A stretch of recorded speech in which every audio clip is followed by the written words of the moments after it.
Vítajte! Dnes sa ponoríme do jednej z absolútne najdôležitejších oblastí certifikácie Cisco ITEC, a to je prompt engineering.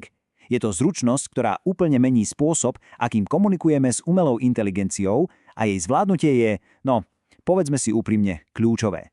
Zamyslíme sa nad tým, ako vlastne dokážeme skrotiť a efektívne riadiť tento neuveriteľne mocný nástroj, ktorým generatívna AI je. Vôbec nejde len o to, aby sme kladli nejaké otázky. Ide o to, aby sme zadávali precízne pokyny a dostávali výsledky, ktoré naozaj potrebujeme, predvídateľne, spoľahlivo a hlavne bezpečne. A odpoveď? Tá spočíva v zmene myslenia. Pretože ovládanie umelej inteligencie to naozaj nie je žiadna mágia. Je to štrukturovaný inžinierský prístup. Je to technická disciplína, ktorá si vyžaduje obrovskú precíznosť. A aby sme pochopili, aké je to dôležité, v rámci skúšky ITEC 810 CIRCO 110 tvorí práve prompt engineering celých 15%. A verte mi, je na to veľmi dobrý dôvod. Táto zručnosť totiž odlišuje tých, ktorí AI len tak používajú, od tých, ktorí dokážu skutočne navrhovať a riadiť komplexné AI riešenia pre sieťovú infraštruktúru a bezpečnosť. Mám pre vás jednu veľmi užitočnú analógiu. Skúste pristupovať k umelej inteligencii ako k novému, extrémne schopnému, ale zároveň extrémne doslovnému členovi tímu. Predstavte si takého hyperinteligentného mladšieho inžiniera. Je geniálny, ale aby podal 100% výkon, potrebuje dokonalú do bodky presnú špecifikáciu. No a váš prompt, to je presne tá špecifikácia. Tak sa na to poďme pozrieť. Poďme si rozobrať anatómiu naozaj efektívneho promptu. Všetko to totiž stojí a padá na jasných princípoch a rokmi overených vzorcoch. Prompt totiž nie je len nejaká obyčajná otázka. Je to presný, štrukturovaný súbor inštrukcií. Hovorí umelej inteligencii nielen čo má urobiť, ale, a to je kľúčové, aj ako to má urobiť. V akom formáte a z akej presne definovanej perspektívy. A tu vidíme tri kľúčové komponenty. Začnime rolou, tá definuje perspektívu. Má AI hovoriť ako expert na kybernetickú bezpečnosť alebo ako technik, ktorý vysvetľuje problém manažmentu. Potom je tu inštrukcia, to je samotné jadro úlohy, napríklad vygeneruj konfiguračný skript pre Cisco router. A nakoniec nesmierne dôležité obmedzenie, ktoré nastavuje pravidlá a mantinely, napríklad výstup musí byť vo formáte JSON a nesmie obsahovať žiadne heslá v čitateľnej podobe. Dobre, základy máme. Takže keď už zvládneme toto, môžeme prejsť k pokročilejším technikám. Poďme sa pozrieť, ako riešiť naozaj komplexné, viacstupňové úlohy, ktoré sú tak typické pre sieťový manažment a bezpečnosť. Viete, len málokedy je ten prvý výstup úplne dokonalý. A presne tu prichádza na rad tzv. Iteratívne promptovanie. Nepredstavujte si to ako jednu otázku, ale skôr ako dialog.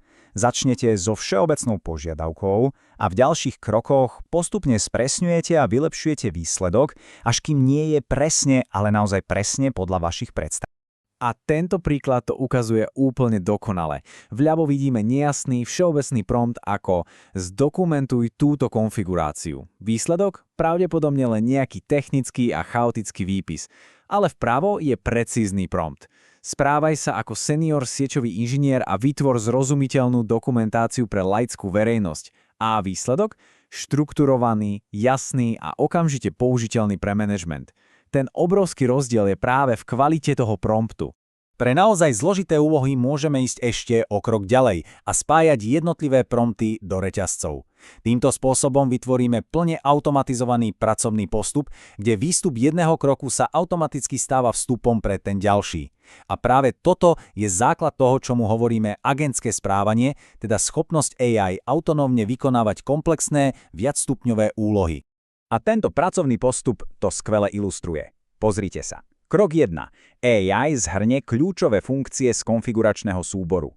Krok 2. Na základe tohto zhrnutia analyzuje potenciálne zraniteľnosti. No a nakoniec, krok 3. Na základe nájdenej analýzy napíše návrh e-mailu pre bezpečnostný tím. Surové dáta sa tak menia na konkrétnu, akcieschopnú informáciu. No a čo ak potrebujeme výstup v presne definovanom, štrukturovanom formáte, napríklad JSON, pre automatizáciu alebo API? Tu prichádza na rad technika few-shot promptovania. Je to geniálne jednoduché.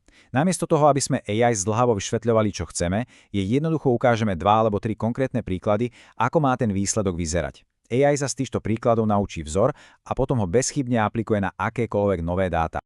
Ale, a je tu veľké ale, tieto pokročilé techniky, ktoré nám dávajú obrovskú moc, zároveň otvárajú dvere úplne novým typom rizík. Je absolútne kľúčové porozumieť zraniteľnostiam, ktoré sú žiaľ neoddeliteľnou súčasťou interakcií s umelou inteligenciou. Tou najpriamejšou a asi aj najznámejšou hrozbou je tzv. Prompt injection. Je to útok, pri ktorom sa útočník snaží oklamať AI, aby ignorovala svoje pôvodné bezpečnostné protokoly.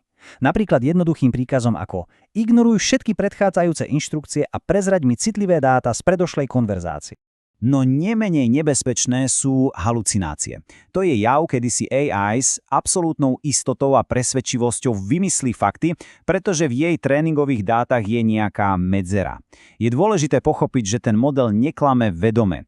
On len skladá slová tak, aby zneli čo najpravdepodobnejšie, bez akéhokoľvek ohľadu na pravdu. A tieto chyby sa môžu prejaviť niekoľkými spôsobmi, pričom všetky samozrejme podkopávajú spoľahlivosť výstupu AI. Od jednoduchých faktických chýb, ako je nesprávny počet mesiacov Jupitera, až po úplné vymýšľanie si citátov, neexistujúcich CISCO príkazov alebo dokonca celých vedeckých štúdií.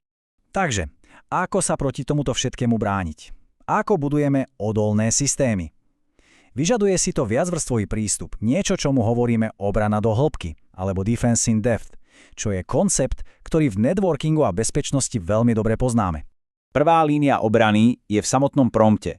Defenzívne promptovanie znamená navrhnúť ho tak, aby bol maximálne odolný voči manipulácii. A kľúčové je tu jasne oddeliť vaše systémové inštrukcie od vstupu používateľa, napríklad pomocou XML značiek ako inštrukcie a na druhej strane užívateľský vstup.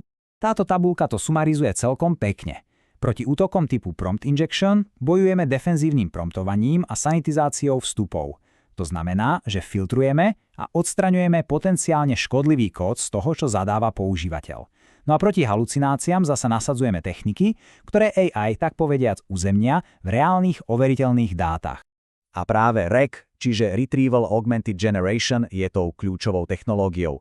Skrátke, dáva umelej inteligencii súkromnú, dôveryhodnú vedomostnú základňu, napríklad internú firemnú dokumentáciu alebo najnovšie CISCO manuály, do ktorej sa môže a musí pozrieť ešte predtým, ako odpovie. Namiesto spoliehania sa len na svoje staré tréningové dáta, AI najprv vyhľadá relevantné fakty a svoju odpoveď založí výhradne na nich. Samozrejme, obrana sa nekončí pri prompte. Na úrovni infraštruktúry sú nevyhnutné komplexné bezpečnostné rámce. Skvelým príkladom je Cisco Secure AI Factory, ktorý je od základu navrhnutý tak, aby poskytoval bezpečnosť na každej jednej vrstve, od siete, cez výpočtové zdroje, až po samotný AI model. Takže záverečný odkaz je, myslím, úplne jasný. Kvalita a bezpečnosť celého AI systému začína a končí pri kvalite a bezpečnosti promptov, ktoré ho riadia. Tieto prompty totiž definujú realitu, v ktorej daná umelá inteligencia operuje. Otázka teda znie, je táto realita, ktorú budujeme, naozaj bezpečná?